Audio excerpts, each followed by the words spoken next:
Olá, meus amigos, boa tarde. Na verdade, boa noite no Rio de Janeiro, já são mais de 18 horas. Queria agradecer a presença de todos nesse evento do Centro de Treinamento em Ecocardiografia e hoje vamos conversar sobre talvez uma das cardiomiopatias mais importantes do ponto de vista não somente do diagnóstico, mas principalmente na identificação do prognóstico e também na avaliação das possibilidades terapêuticas. A cardiomiopatia hipertrófica é uma doença genética onde o ecocardiograma tem um grande papel no diagnóstico, prognóstico e também na ajuda ao cardiologista clínico na identificação da melhor opção terapêutica.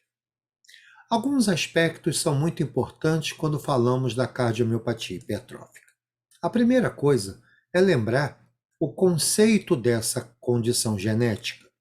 A cardiomiopatia hipertrófica, ela é caracterizada pela presença de um ventrículo esquerdo hipertrofiado, lembrando sempre que essas paredes devem ser hipertrofiadas, mas o ventrículo não pode estar dilatado e não pode existir doença cardíaca ou doença sistêmica que possa produzir a chamada hipertrofia. Não pode existir condições sistêmicas ou até complicações do próprio coração que possam aumentar o engrossamento das paredes do ventrículo esquerdo. Lembrando que a cardiomiopatia hipertrófica é uma condição cardíaca herdada, sendo autossômica dominante. A cardiomiopatia hipertrófica acomete aproximadamente 1 para cada 500 indivíduos na população geral. Então, o ecocardiografista facilmente durante a sua vida vai pegar pacientes portadores de cardiomiopatia hipertrófica. A prevalência da cardiomiopatia hipertrófica é em torno de 0,2%, não havendo predomínio pelo sexo masculino ou pelo sexo feminino. Ela afeta igualmente mulheres e homens. E a mortalidade anual varia de 0,5% a 1%. Lembrem que, atualmente, já foram identificados pelo menos 10 genes envolvidos, sendo que em alguns desses genes pode-se observar até 50 tipos de mutações, mutações essas que podem determinar a evolução da doença. Quais são as mutações mais frequentes? A mutação da beta-miosina de cadeia pesada, a chamada MYH7, a troponina T cardíaca chamada TNNT2 e também a proteína C ligada à miosina, a chamada MYBPC3. Essas são as 3 mutações mais frequentes que originam a chamada cardiomiopatia hipertrófica. Lembrando que os testes genéticos têm as suas indicações. Primeiro, a confirmação definitiva do diagnóstico. Lembrem que a criança pode nascer com alterações genéticas, mas ainda sem apresentar o fenótipo hipertrófico. Então, muitas vezes, se nós temos um pai e uma mãe portadora, é feito o teste genético para que possa acontecer o aconselhamento genético. Então, a primeira indicação do teste genético é a confirmação definitiva do diagnóstico. Também existe a indicação desse teste para um acompanhamento mais adequado de pacientes com história familiar e também, como falado anteriormente, para o aconselhamento genético para aqueles onde existem pacientes na família, descendentes possivelmente diretos, que são portadores da doença, o chamado risco de descendente. Lembrando que na cardiomiopatia hipertrófica, primeiro, nós temos graus variáveis de hipertrofia ventricular. Vamos conhecer mais à frente quais são os tipos de apresentação da cardiomiopatia hipertrófica. Mas independente se é uma cardiomiopatia hipertrófica do tipo 1, do tipo 2, do tipo 3 ou do tipo 4, uma grande característica que essa doença apresenta é a chamada o desarranjo das fibras miocárdicas, podendo ter graus variáveis de fibrose intersticial e também a presença da doença microvascular. Muita atenção em relação às manifestações clínicas. O paciente portador de cardiomiopatia hipertrófica, ele pode se apresentar totalmente assintomático, pode apresentar quadros de taquicardia ventricular não sustentada e até mesmo sustentada, fibrilação atrial, pode desenvolver insuficiência cardíaca e também a morte súbita. É muito importante acompanhar esses pacientes na busca ativa de gradientes intraventriculares, a busca ativa da identificação de anormalidades estruturais e funcionais da válvula mitral, sempre com um cuidado muito grande de observar o funcionamento do ventrículo esquerdo, tanto na fase de sístole quanto na fase de diástole. E lembrando que a doença, quando vai se complicando, ela vai gerando isquemia do músculo cardíaco, fibrose e também a presença de arritmias cardíacas. É muito importante para nós ecocardiografistas termos na cabeça os critérios diagnósticos. Vejam, quando falamos de critérios diagnósticos, nós temos que lembrar que existem critérios para a população portadora de hipertensão arterial e para a população não portadora de hipertensão arterial. Mas, a princípio, se você tiver um segmento do ventrículo esquerdo com um espessamento máximo inexplicado, ou seja, com valor de espessamento regional acima de 15 milímetros, nós já podemos inferir o diagnóstico de cardiomiopatia hipertrófica. Nós devemos sempre correlacionar a parede septal com a parede contralateral, que geralmente é a parede inferolateral. Essa relação entre o septo e a parede inferolateral, se ela tiver acima de 1,3 em pacientes que têm a pressão arterial normal ou acima de 1,5 naqueles pacientes portadores de hipertensão arterial sistêmica, eles funcionam como marcadores diagnósticos. Outra coisa muito importante, durante toda a realização do ecocardiograma, algumas etapas são obrigatórias na sua investigação. Uma delas é identificar se existe ou não a hipertrofia ventricular esquerda e identificar a sua distribuição. Qual é o tipo de hipertrófica que eu tenho? É o tipo 1, aquele que só compromete o segmento basal do septo? É o tipo 2, aquele que compromete também o septo inferior, ou seja, uma hipertrofia que também é vista a partir do apical 4 câmaras? Será que existe uma tipo 3, aquela que compromete todos os segmentos, menos a porção basal da parede inferolateral? E também aquela que se confunde muito com a cardiomiopatia hipertrófica. Então, é necessário a observação da função sistólica, sempre utilizando a técnica de Simpson. Há uma necessidade da busca ativa da obstrução dinâmica da via de saída em repouso, e quando o paciente não apresenta em repouso, há uma necessidade que você realize a manobra de valsalva para tentar identificar se o gradiente na via de saída se instala durante a manobra de valsalva. Nós sabemos que quando o paciente tem o diagnóstico de cardiomiopatia hipertrófica e só desenvolve gradiente durante a manobra, nós vamos chamar essa apresentação de cardiomiopatia hipertrófica do tipo provocável. Muita atenção em relação ao estudo correto da câmara atrial esquerda, sempre avaliando dimensões, área e volume do átrio. Lembrando que o átrio esquerdo não deve ultrapassar uma área de 20 centímetros quadrados e o volume do átrio esquerdo indexado não deve ultrapassar 34 ml por metro quadrado, a partir da diretriz publicada em 2015. A função diastólica do ventrículo esquerdo também é muito importante, principalmente nesse grupo de pacientes. há uma necessidade de avaliar com muito cuidado as pressões em território pulmonar, principalmente utilizando a regurgitação tricúspide para o cálculo da pressão sistólica da artéria pulmonar e utilizando a regurgitação pulmonar para o cálculo da pressão diastólica da artéria pulmonar e a pressão média da artéria pulmonar. Lembrando que a pressão sistólica da artéria pulmonar, segundo os novos documentos, não devem ultrapassar 35 milímetros de mercúrio. Já a pressão média da artéria pulmonar não deve ultrapassar 19 milímetros de mercúrio, sendo que será diagnosticado a hipertensão pulmonar quando a pressão média ultrapassa 25 milímetros de mercúrio no repouso ou 30 milímetros de mercúrio durante o exercício físico.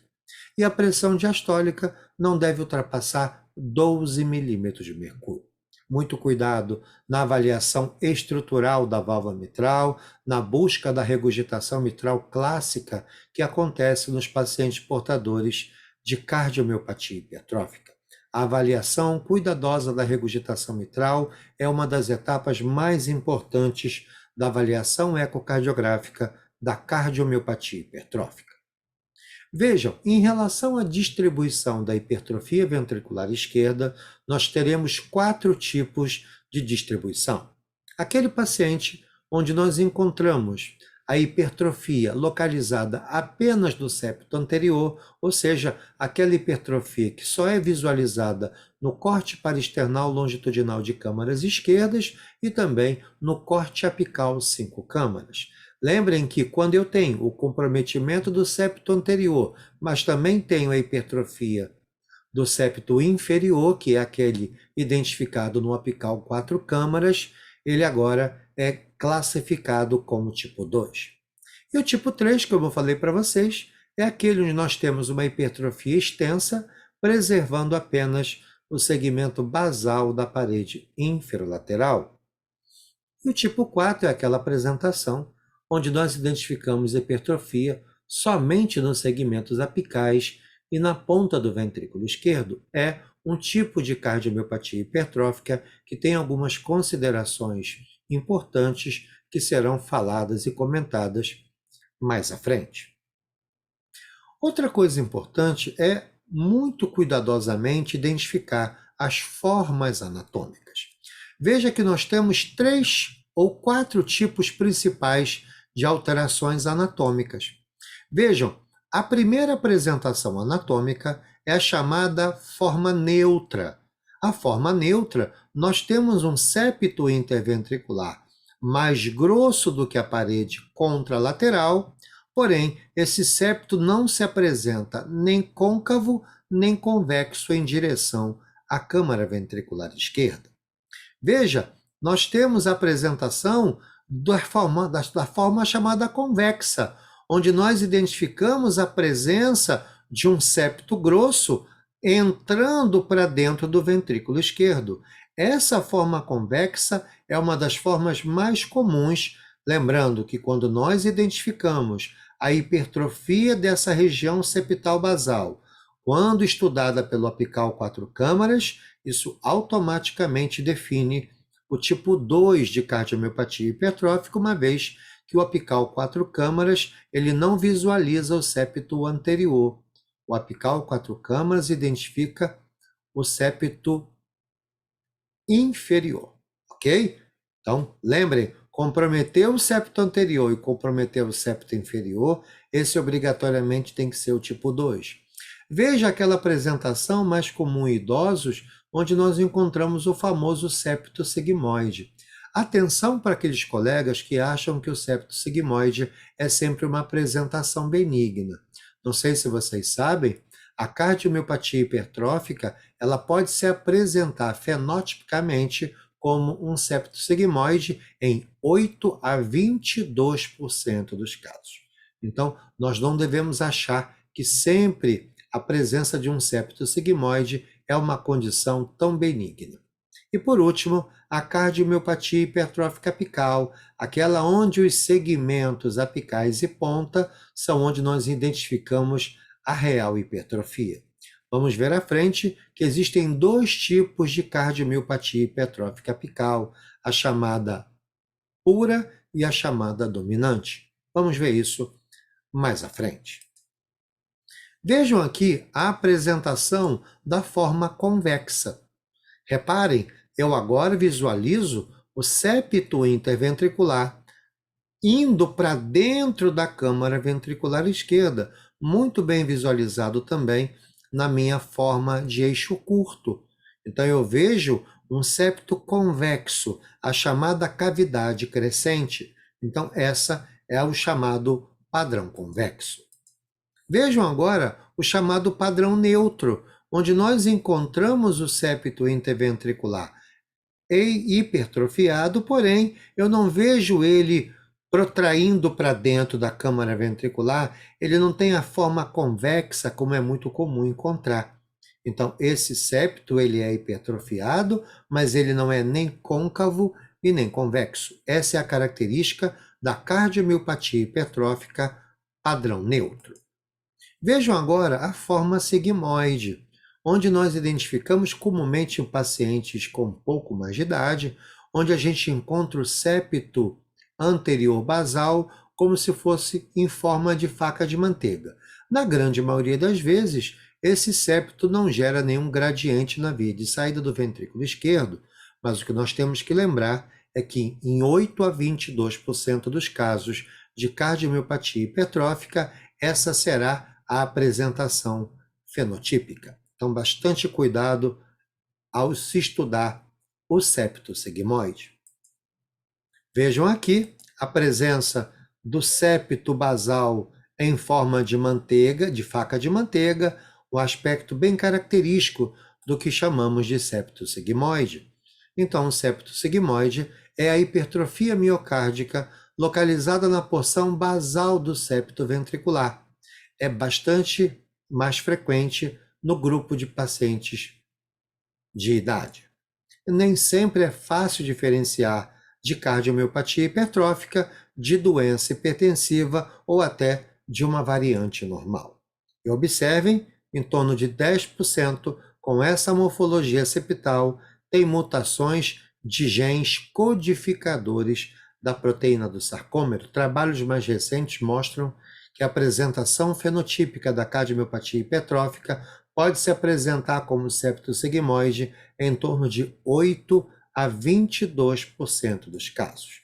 Então é dessa maneira que a gente vai identificar agora a forma apical, a cardiomiopatia hipertrófica apical. Observe que a partir do corte parasternal longitudinal de câmaras esquerdas, eu quase não identifico nenhuma alteração, e sim o apical 4 câmaras é que vai nos chamar a atenção da hipertrofia dos segmentos apicais e ponta.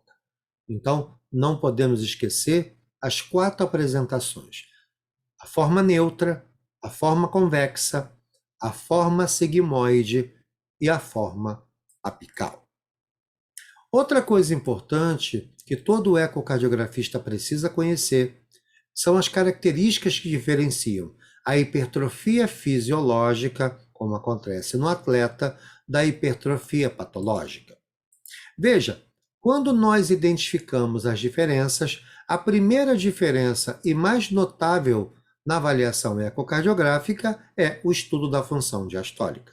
Nós sabemos que o paciente portador de HVE patológica, na sua grande maioria, apresenta doença diastólica, ou seja, alterações do enchimento do ventrículo esquerdo, também sendo identificadas a partir da técnica Doppler do anel mitral, seja na sua porção septal, seja na sua porção lateral. Então, a HVE chamada patológica, ela vai gerar alterações que sinalizam uma disfunção diastólica.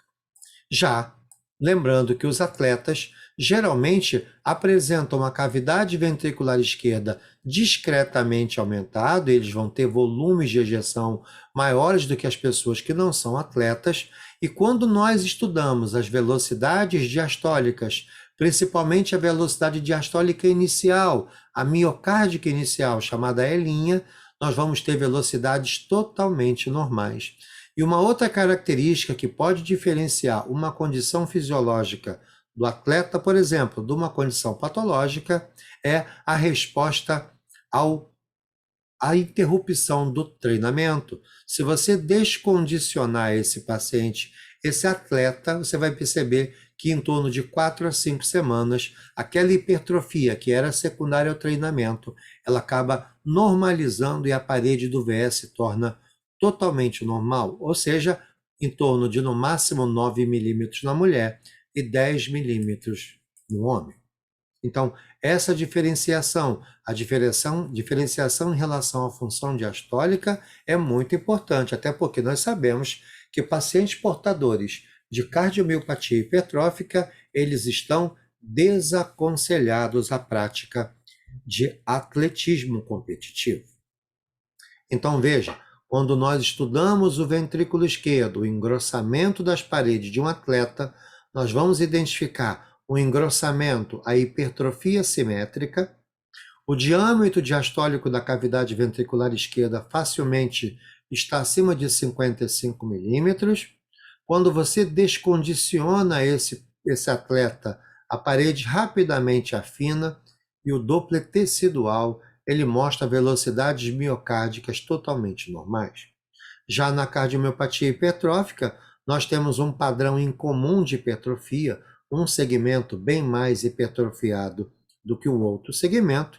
Geralmente a cavidade ventricular esquerda ela é pequena, ela geralmente tem menos de 45 milímetros, as pressões de enchimento do ventrículo esquerdo estão elevadas e o Doppler tecidual já identifica a velocidade diastólica inicial, a chamada E' de valores anormais.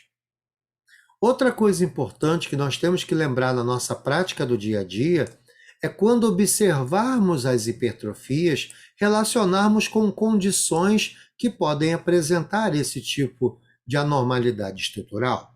Vejam aqui o exemplo em A, que nós temos segmentos basais e médios do septo inferior e do septo anterior com taxas de deformação longitudinal muito baixas quando comparados visualmente aos demais segmentos. Então, essa apresentação é a apresentação clássica da cardiomiopatia hipertrófica, a chamada hipertrofia septal assimétrica.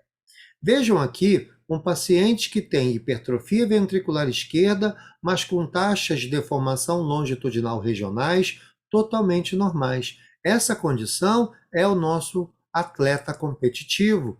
Ele tem a hipertrofia, mas ele não tem nenhuma alteração nem ao Doppler tecidual e muito menos ao estudo da deformação miocárdica.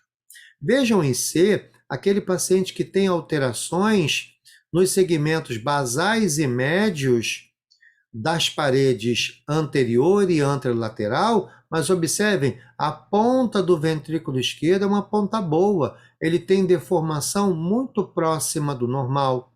Essa apresentação, onde segmentos basais e médios têm taxas muito baixas de deformação e segmentos apicais muito próximos do normal, é a chamada amiloidose. As cardiomiopatias restritivas se apresentam assim. E vejam aqui um paciente onde só identificamos taxas baixas de deformação longitudinal nos segmentos basais e médios da parede inferolateral. Esse achado é muito comumente encontrado na doença de Fabry. E por último, a presença daqueles pacientes que apresentam taxas muito baixas de deformação somente nos segmentos apicais. E esses pacientes, os segmentos apicais dele apresentam taxas muito baixas de deformação longitudinal. Então essa é a cardiomiopatia hipertrófica do tipo 4, também chamado de Yamaguchi, a cardiomiopatia hipertrófica do tipo apical ou o ventrículo esquerdo não compactado.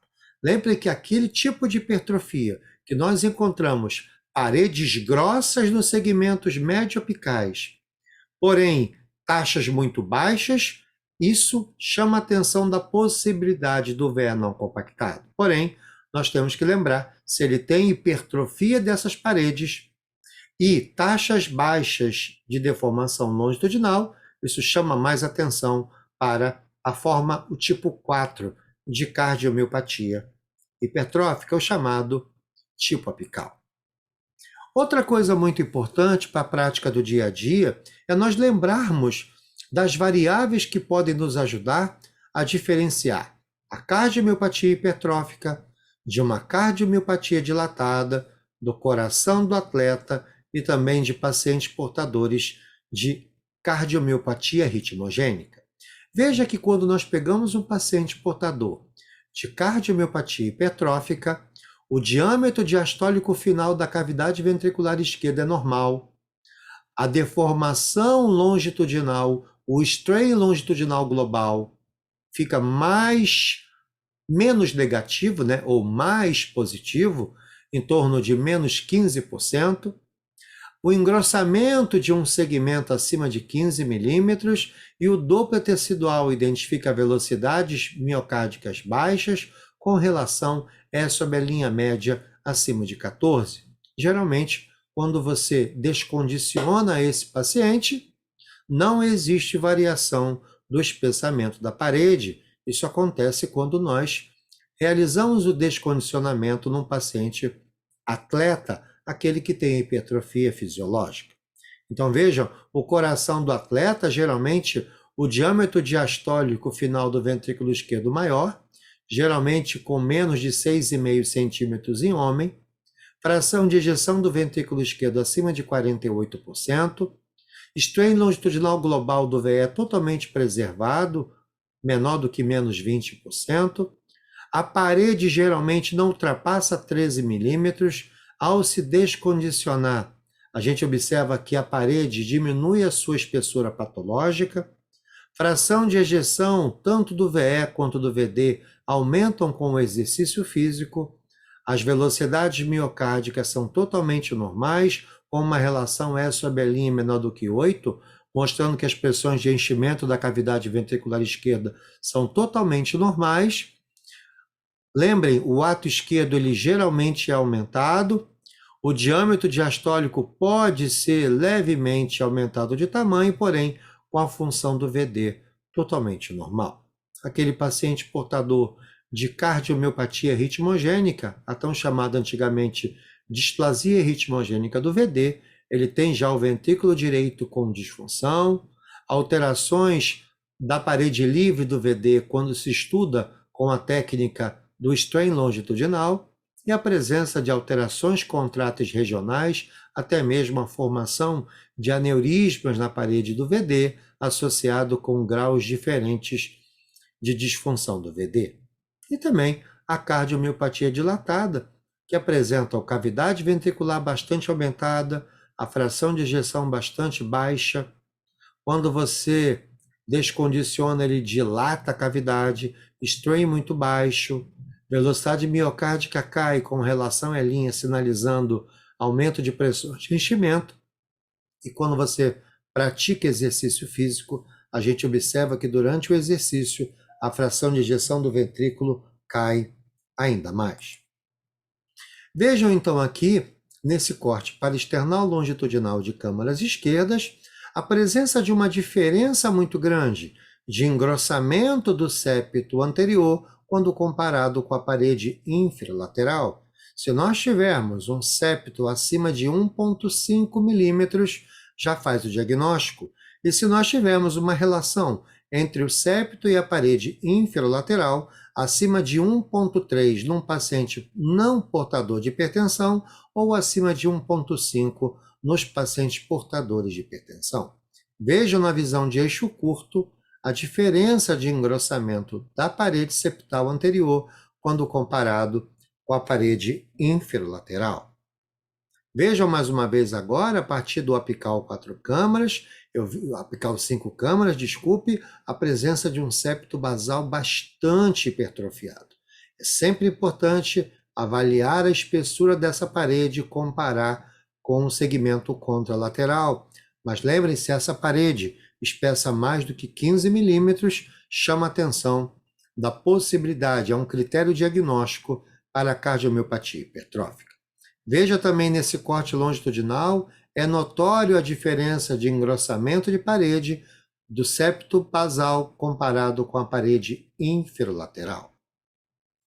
Vejam mais uma vez uma apresentação um pouco mais diferente do que é de rotina. Reparem o septo anterior bem hipertrofiado, e eu já vejo também a parede lateral também um pouco hipertrofiada, e o segmento basal da parede infralateral não apresenta nenhum grau de hipertrofia. Essa apresentação é a apresentação chamada tipo 3, onde eu tenho uma extensa hipertrofia, apenas poupado o segmento basal da parede infralateral. Vejam o que sobra de ventrículo quando acaba a sístole. Então, é uma condição realmente muito grave que nós devemos fazer sempre a busca ativa do gradiente dinâmico. Veja aqui uma apresentação onde você observa o segmento basal, a parede septal inferior bastante hipertrofiada. Então, reparem que essas apresentações devem ser cuidadosamente identificadas.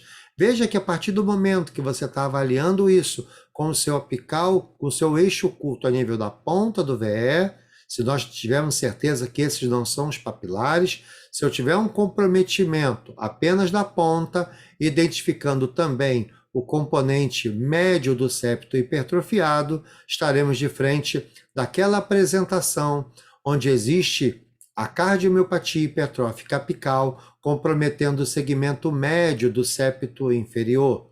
Lembre que quando eu tenho a forma clássica, a chamada forma pura, apenas os segmentos apicais são hipertrofiados.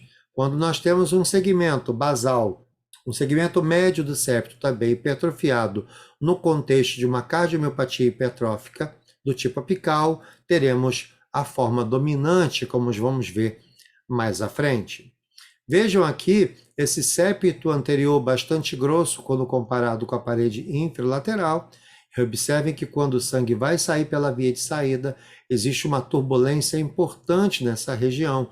Existe um gradiente dinâmico nessa via de saída. E esse gradiente dinâmico é um achado que deve ser sempre sinalizado no seu laudo, uma vez que quando isso já é identificado em repouso, isso faz o diagnóstico da chamada cardiomiopatia hipertrófica do tipo obstrutivo.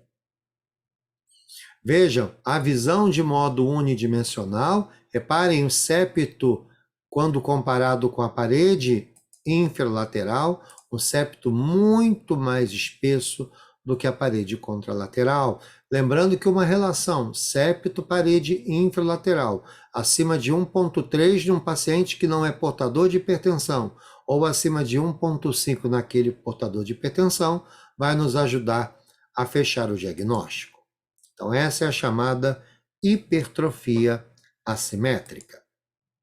Então vejam quais são as variantes patológicas.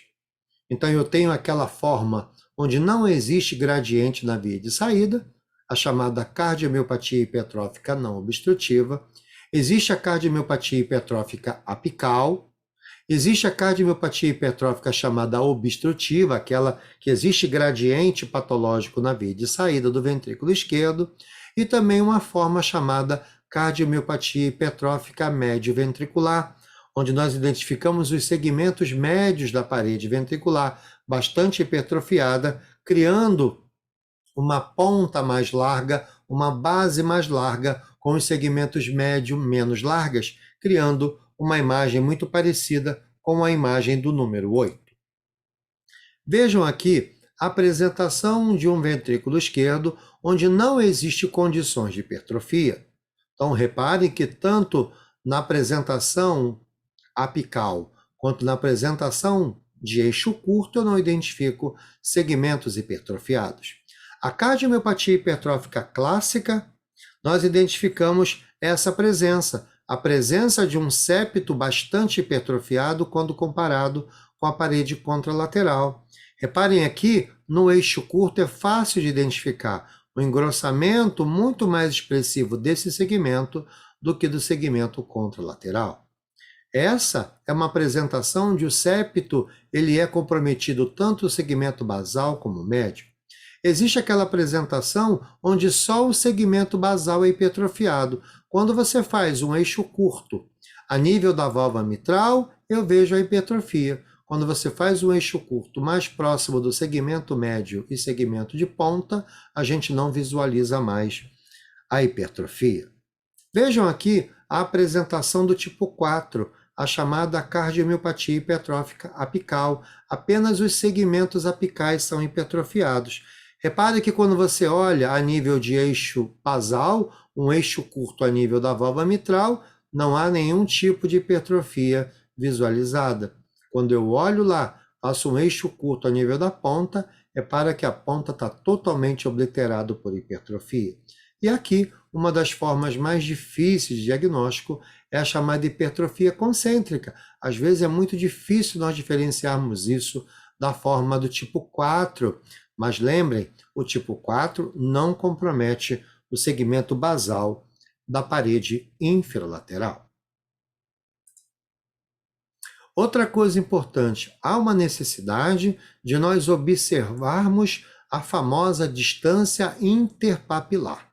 Lembre que nos pacientes que apresentam alterações da cardiomiopatia hipertrófica, essas alterações estruturais, essas alterações da geometria desse ventrículo, vai fazer com que haja uma distância entre os papilares diminuídas. Isso é uma apresentação bastante comum na cardiomiopatia hipertrófica.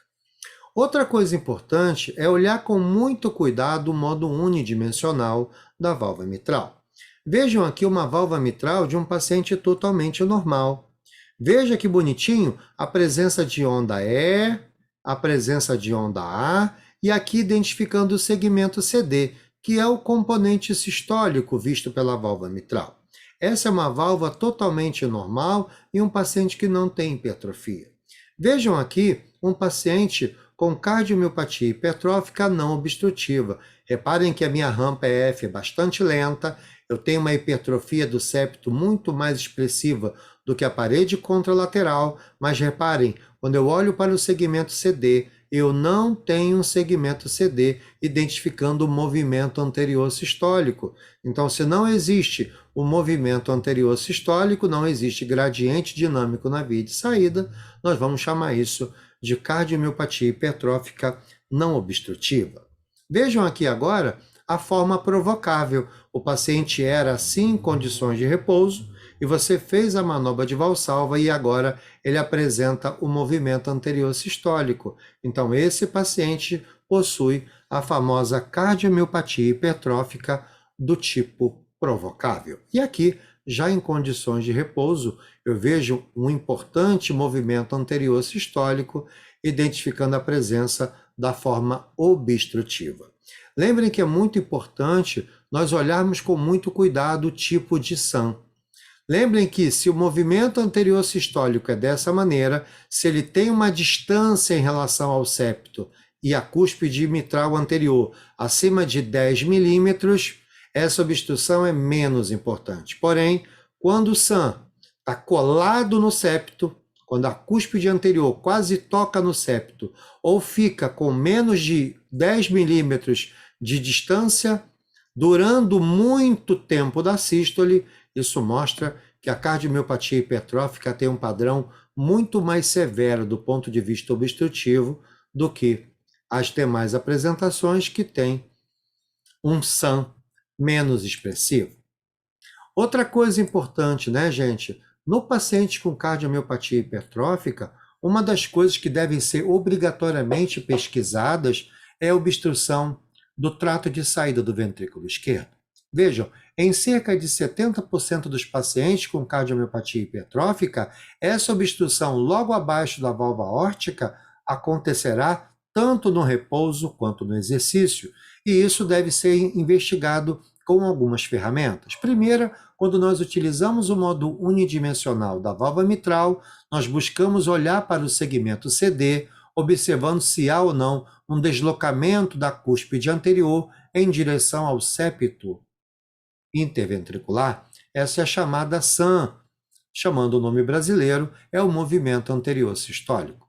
Podemos também ter o fechamento mesosistólico da válvula aórtica. A válvula aórtica, pelo modo unidimensional, ela abre, na mesosístole tende a se fechar e na telesístole, assim que se rompe o gradiente, ela volta a abrir novamente.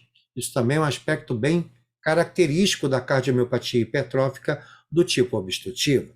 Lembrando que o gradiente na via de saída, quando existe a sua forma patológica, a forma obstrutiva, você vai observar que já na mesosístole as velocidades vão aumentando. Porém, é no final da sístole que teremos a maior velocidade, uma vez que nas estenoses musculares, como acontece na cardiomiopatia hipertrófica e também na tetralogia de Fallot, nós vamos identificar o pico, a velocidade máxima desse fluxo na telesístole, o chamado gradiente em adaga. E sempre lembrando que se o paciente tem o aspecto anatômico da cardiomiopatia hipertrófica, um segmento acima de 1,5, lembrando sempre que eu tenho que avaliar com cuidado as condições de relação septo-parede intralateral. Se você não tem gradientes dinâmicos, é obrigatório realizar a manobra de Valsalva para nós identificarmos se existe ou não gradiente provocável ao exercício físico. Vejam aqui o que acontece com o aparato valvar mitral quando nós temos uma hipertrofia do segmento basal do septo interventricular. Antigamente, nós achávamos que essa hipertrofia gerava uma alteração de estreitamento nessa via, e esse estreitamento geraria uma força, um efeito Venturi, que puxaria todo esse aparato valvar mitral em direção ao trato de saída, gerando essa regurgitação, tendendo à excentricidade. Nós sabemos que isso não é verdade. Veremos mais à frente que o que acontece realmente nessa válvula mitral são alterações também na formação de todo o aparato. Nada tem a ver com essa velocidade aumentada na via de saída. Existem alterações da geometria da válvula, existe modificação de posição de músculos papilares, existe alterações de tamanho das cúspides. Tudo isso vai favorecer a essa regurgitação mitral clássica que antigamente era entendida como resultado de um efeito Venturi.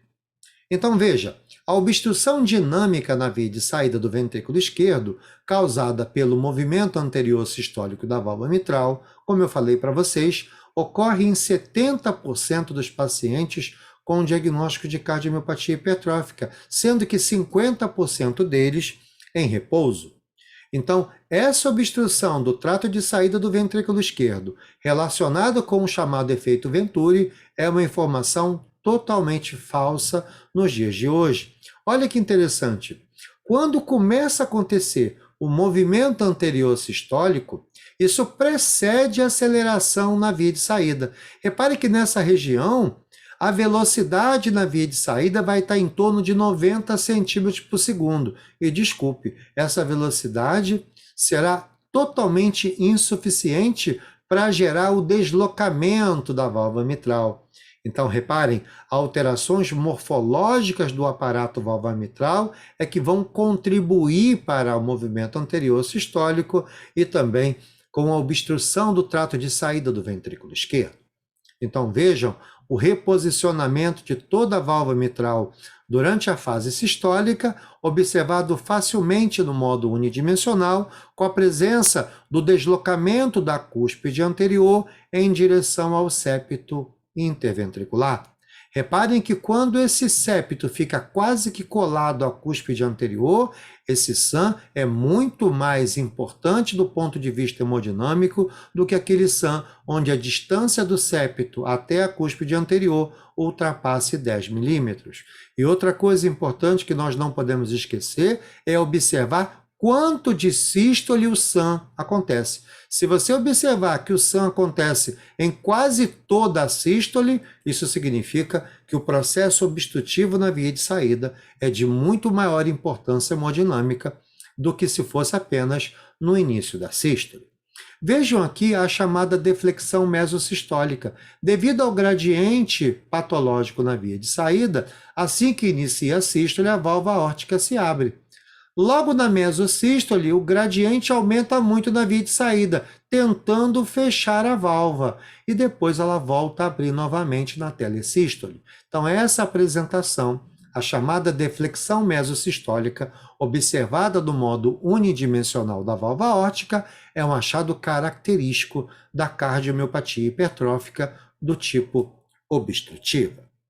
Vejam aqui um corte longitudinal com uma visão um pouco mais ampliada. Observa a diferença da espessura da parede infralateral quando comparado com o septo anterior.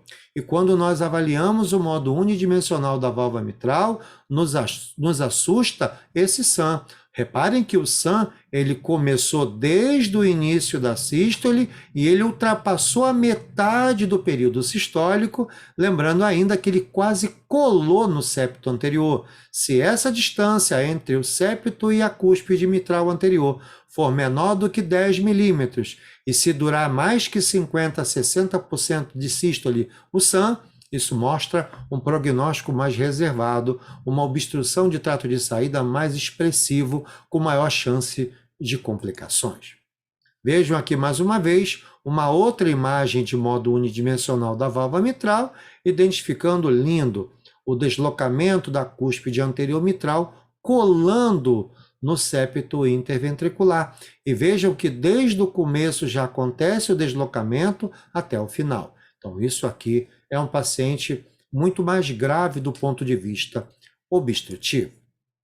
Vejam mais uma vez o segmento CD, a cúspide anterior sendo totalmente tracionada em direção ao septo, esse movimento anterior sistólico, quando ocupa mais de 60% da sístole, e quando a distância entre a cúspide e o septo é menor do que 10 milímetros, sinaliza uma forma obstrutiva mais importante. Mais uma vez, observem o paciente com a cardiomiopatia hipertrófica, observando uma alteração de toda a reologia, toda a geometria do aparato valvar mitral. E aqui, mais uma vez, um SAM que nos incomoda bastante. Repara que esse SAM durou quase toda a sístole e ele quase que tocou no septo interventricular. Então, muito cuidado, não somente na observação se existe ou não SAM, mas principalmente quanto tempo da sístole o SAM acontece e se essa distância entre a cúspide anterior mitral e o septo interventricular, se ele tem valores abaixo de 10 milímetros. Isso sinaliza condições onde você deve ter mais atenção em relação ao acompanhamento desses pacientes.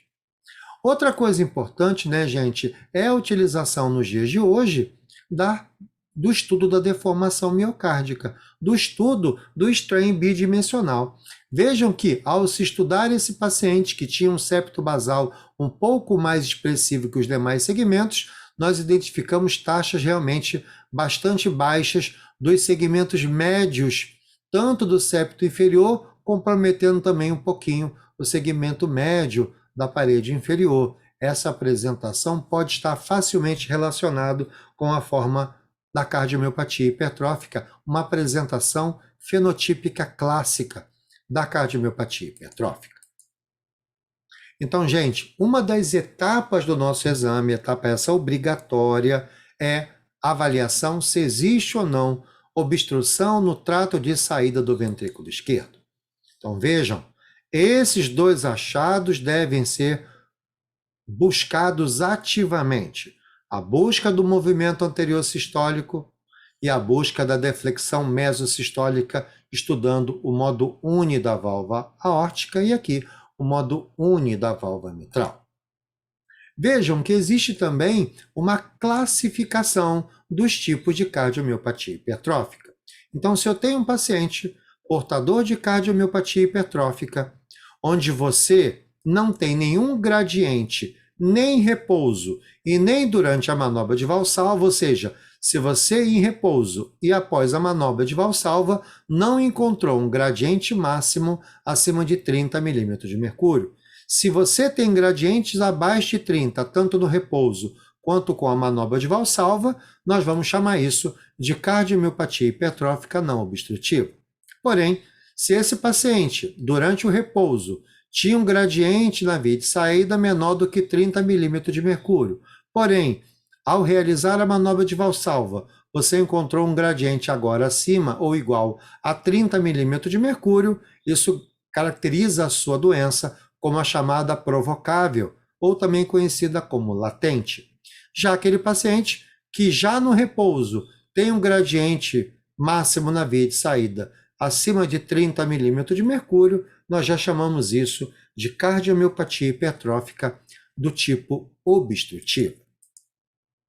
Vejam aqui nesse exemplo, um apical 4 câmaras, identificando com um mapeamento colorido que quando o sangue vai se aproximando na via de saída, ele acelera demais, havendo uma mudança de cor. Repara que já chegando no médio ventrículo, o azul já se clareia, e ele já muda para o amarelo. Então, houve uma aceleração importante aqui.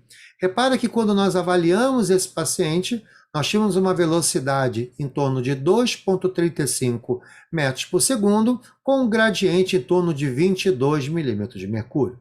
Repara que nós fizemos na sequência a Valsalva, e a Valsalva manteve um gradiente máximo de 21 milímetros de mercúrio.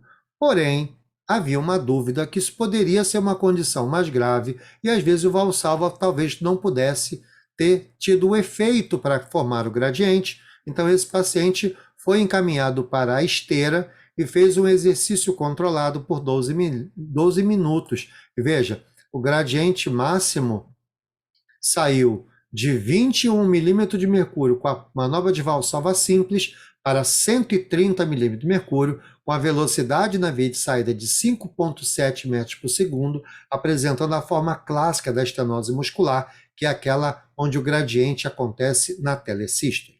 Então vejam que nós precisamos sempre realizar a busca ativa do gradiente na via de saída do ventrículo esquerdo. Outra coisa que nós não podemos esquecer é um sinal chamado sinal da garra de lagosta.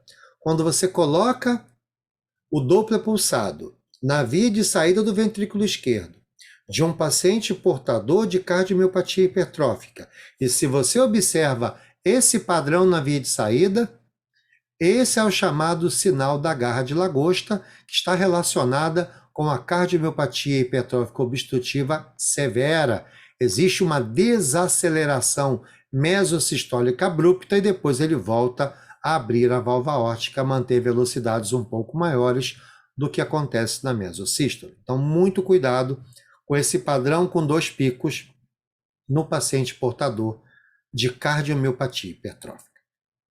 Vejam aqui nessa apresentação, nós temos um apical 3 câmaras, onde eu tenho o septo bastante hipertrofiado quando comparado com a outra parede.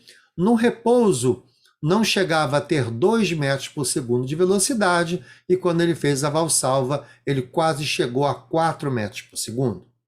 Vejam aqui, a partir de um apical 3 câmaras, também tinha um gradiente, uma velocidade de repouso que não chegava a 2 metros por segundo, e quando fez o Valsalva, quase chegou a 2,5.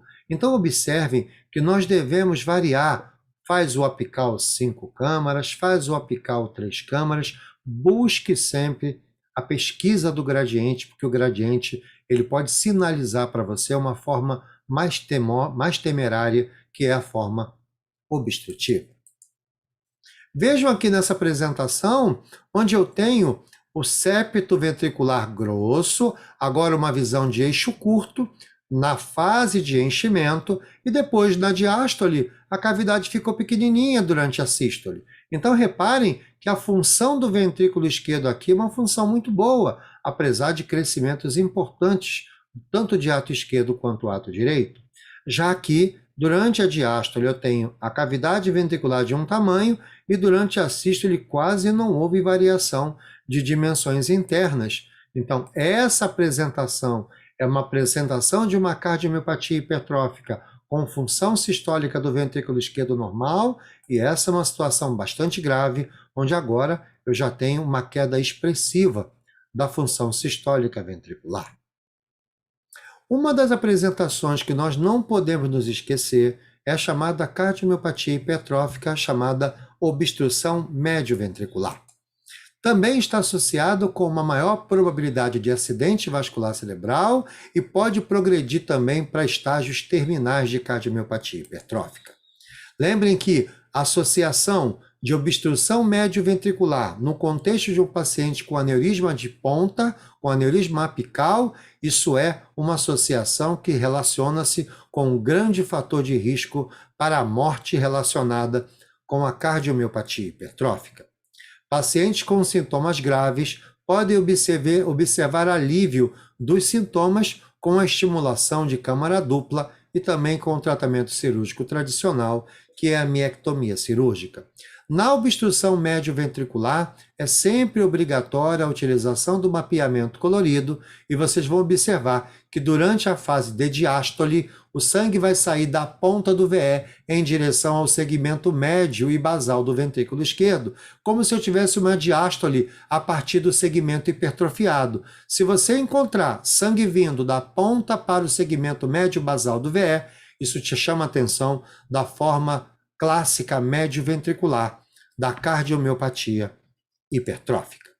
Vejam aqui um segmento basal e médio bastante hipertrofiado, um ventrículo esquerdo diminuído de tamanho, e aí vocês devem com muito cuidado observar se existe ou não a formação de um aneurisma de região de ponta, essa associação é grave, e também identificar se existe ou não gradientes dinâmicos e apresentação principalmente de sangue durante a diástole vindo da ponta do VE em direção ao segmento médio basal. Se durante a diástole eu observo a inversão do sentido de sangue, isso sinaliza a cardiomiopatia hipertrófica médio-ventricular.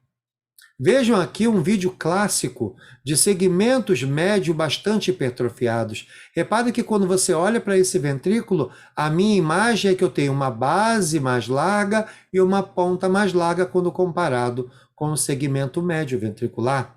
Vejam que existe gradiente alto nessa região médio ventricular.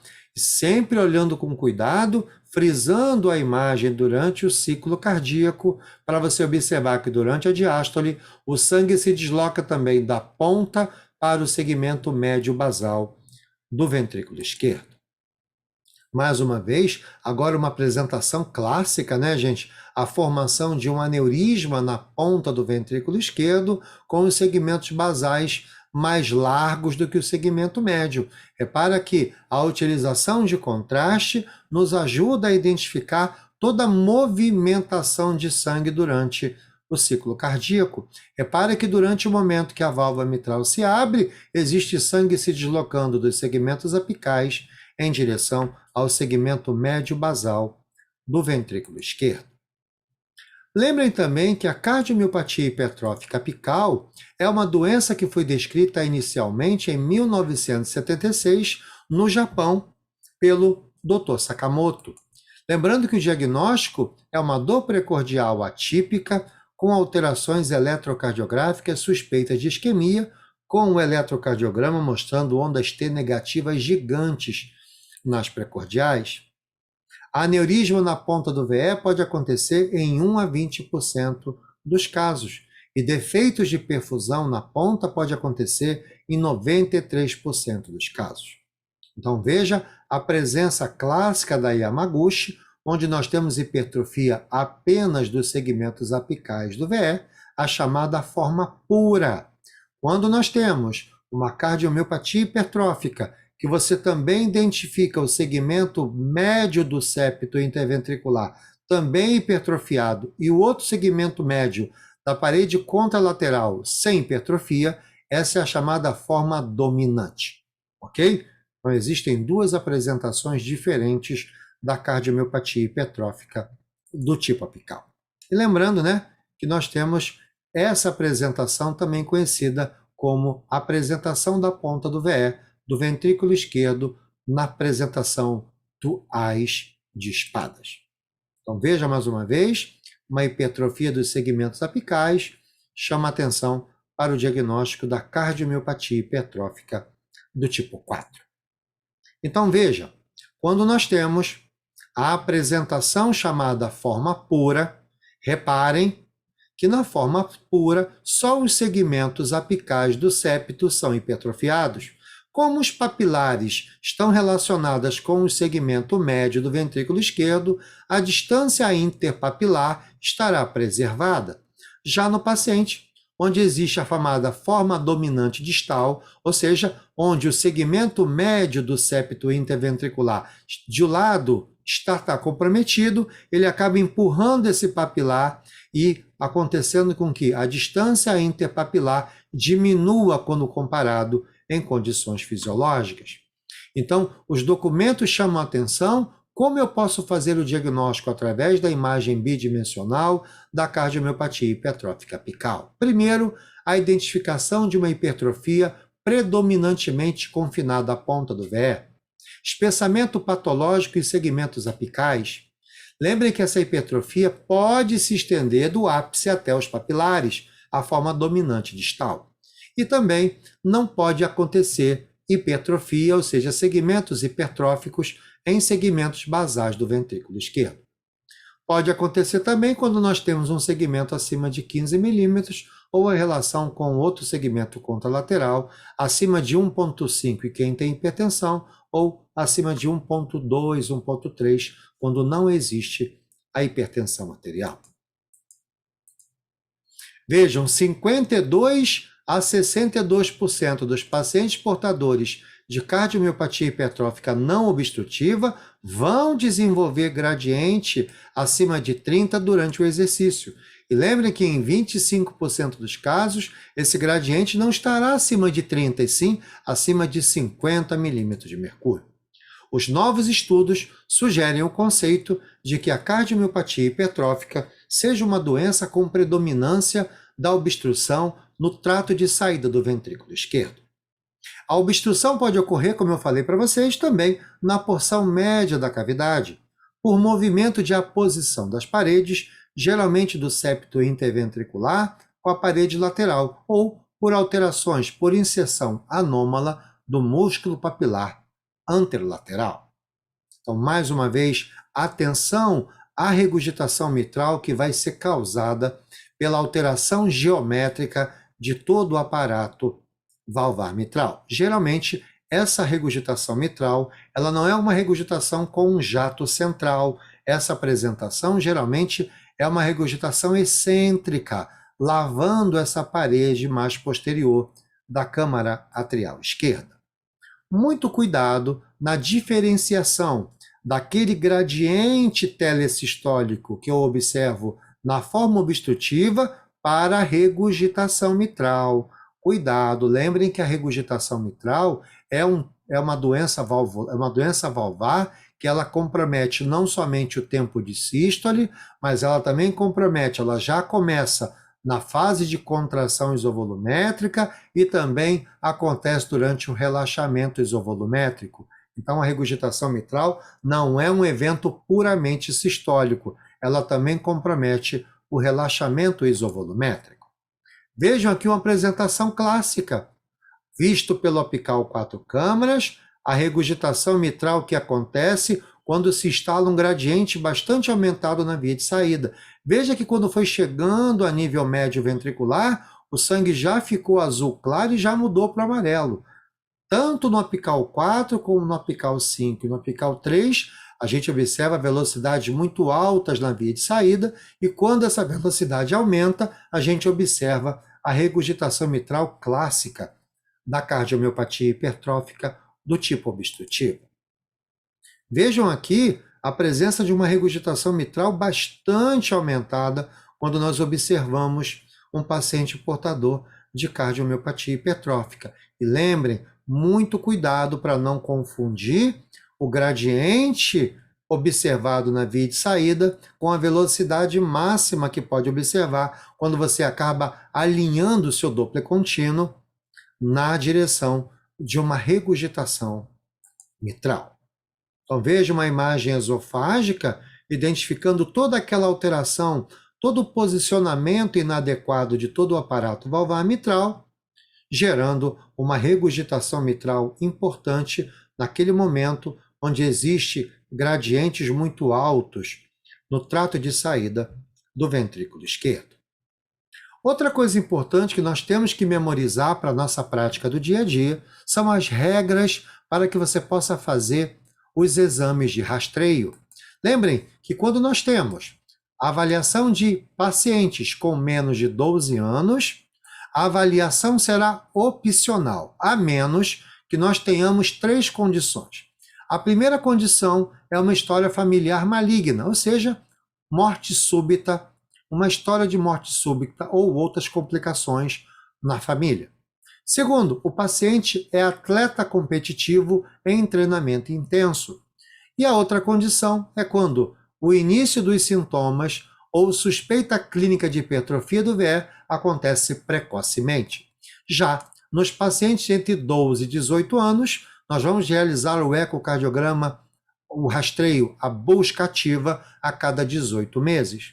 E entre 18 e 21 anos, pelo menos a cada 5 anos, ou quando inicia-se sintomas. Lembrem, nós vamos fazer esse exame com intervalos menores naqueles pacientes onde existem casos na família de um curso mais maligno ou pacientes que tiveram cardiomiopatia hipertrófica de início mais tardio. E para finalizar a nossa live de hoje, temos que falar um pouquinho sobre as opções de tratamento do paciente portador de cardiomiopatia hipertrófica. Lembre que o tratamento clínico existe.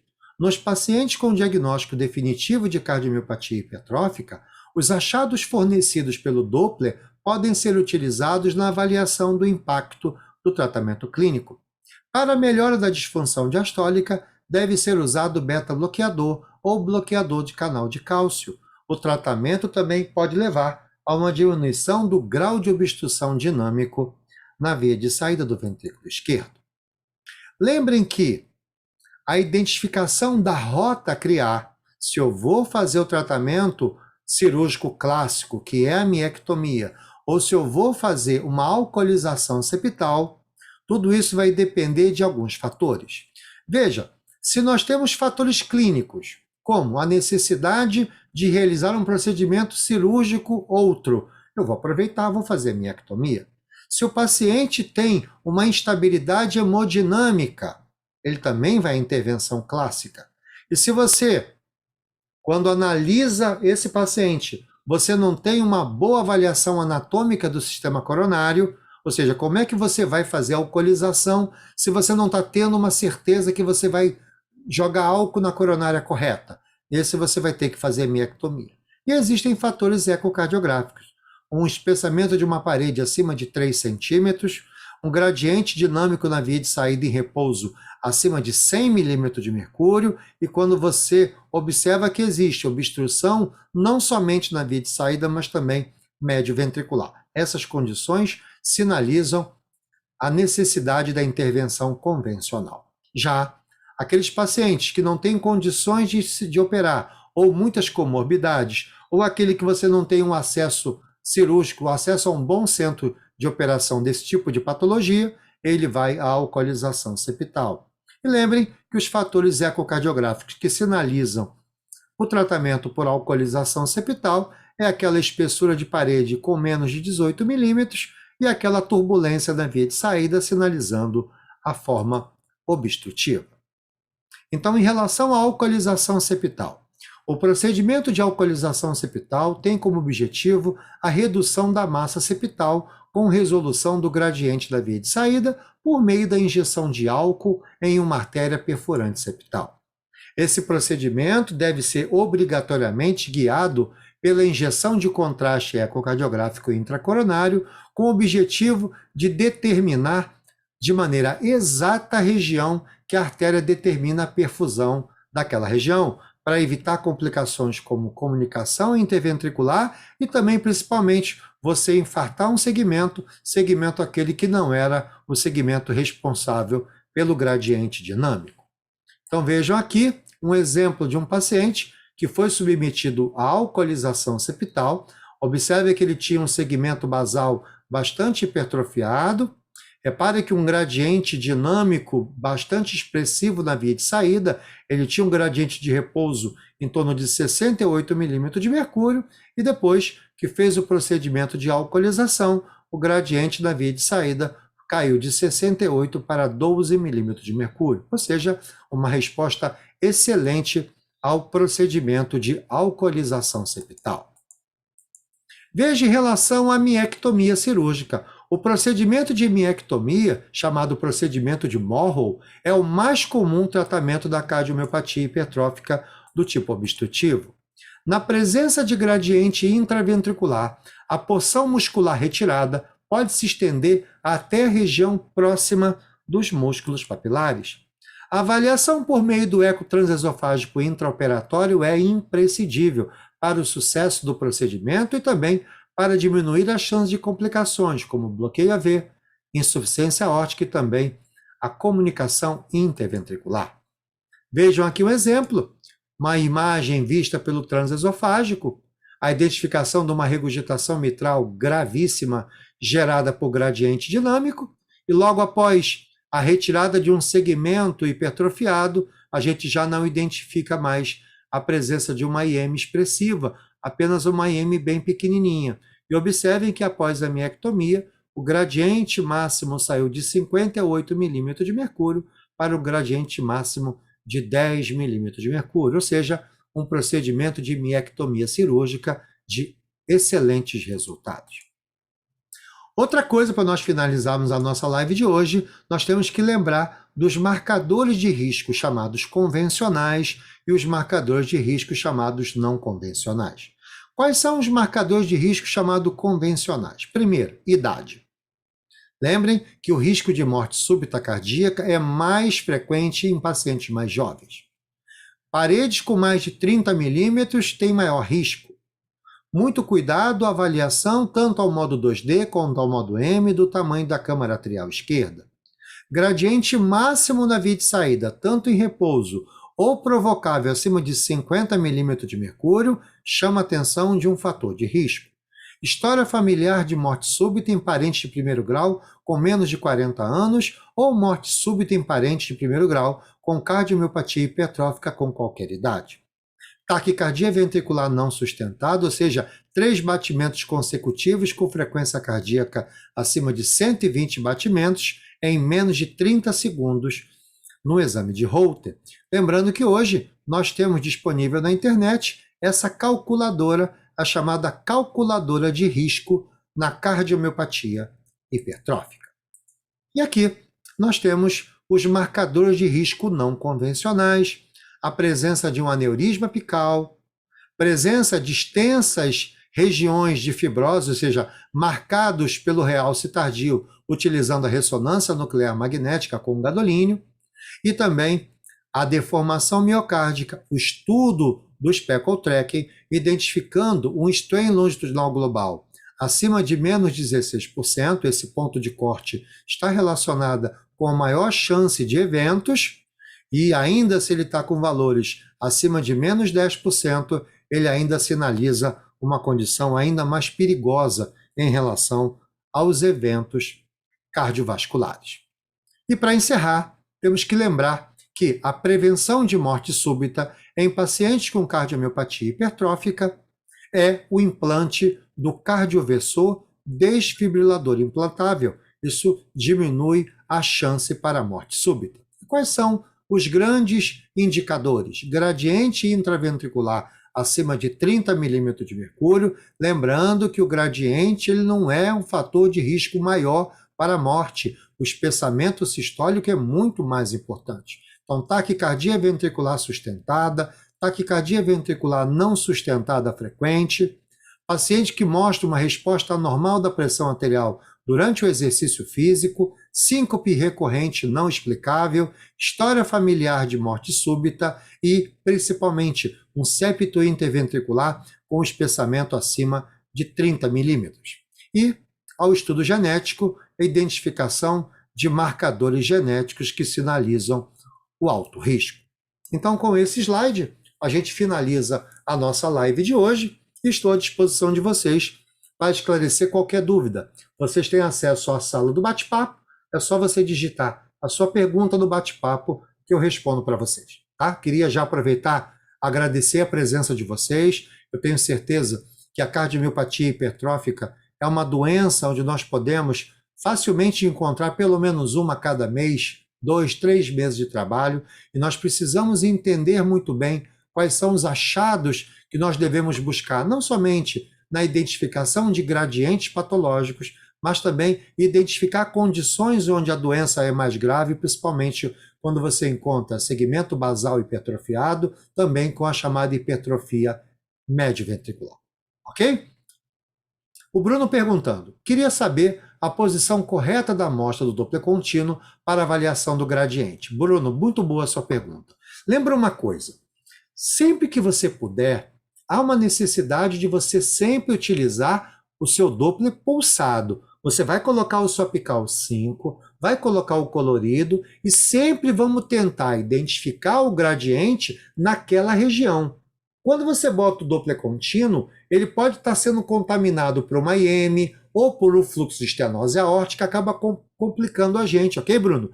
Então, o ideal sempre é que você sempre busque o gradiente máximo na via de saída utilizando o Doppler pulsado. Não conseguiu, está fazendo muito aliasing, você não está conseguindo identificar, agora sim, você vai posicionar a sua linha do contínuo, bem alinhado com o gradiente, tenha certeza que não tem nada muito veloz na direção, e aí você, com maior segurança, você pode colocar o seu Doppler contínuo. E lembra de uma coisa, Bruno, volume de amostra é uma exclusividade do Doppler pulsado, lembra? Doppler contínuo não tem volume de amostra. Então você vai ter que colocar a sua linha e observar se não tem nada muito veloz para frente, para que não haja uma contaminação do seu registro espectral.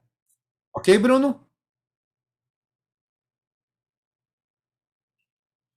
Vamos ver se existe mais alguma pergunta de algum colega. O prazer foi todo nosso, Bruno. Espero que você tenha gostado. Vamos aguardar mais um pouquinho para ver se tem mais alguma pergunta. Não tendo mais nenhuma pergunta, queria agradecer a vocês pelo carinho. Mais uma vez, obrigado pela presença. Já avisando a vocês que em breve teremos uma live sobre a tão querida comunicação interatrial. Obrigado, amigos. Uma boa noite, um beijo no coração de vocês e nos vemos numa próxima live.